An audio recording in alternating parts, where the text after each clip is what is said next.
عارفين لما بنسمي حد ابو حنان في مصر بنبقى بنرمز له بايه؟ بنرمز له بكارثه.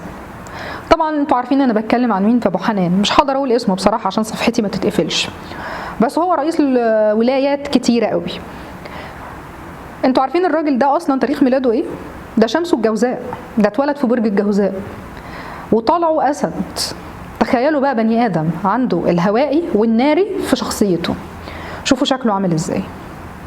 اولا هو الجوزاء والاسد الاثنين ما بيتفقوش مع بعض، يعني ناري وهوائي الاثنين بيشعللوها نار. شوفوا تصرفاته تلاقوه مجنون، تلاقوه بيقول كلام ما حدش يصدقه وما حدش يتوقعه. طب الراجل ده يبتدي يهدى ويكن امتى بقى؟ على 20/2. الراجل ده هيبتدي يهدى ويكن على 20/2، وهتشوفوا تصرفاته هتكون اهدى بكتير، وهتشوفوا دنيا تانية.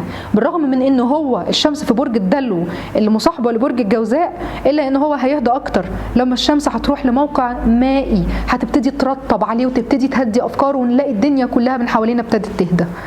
جربوا كده وشوفوا، وخلينا نشوف تصريحاته من بعد 20/2 هتبقى شكلها ايه.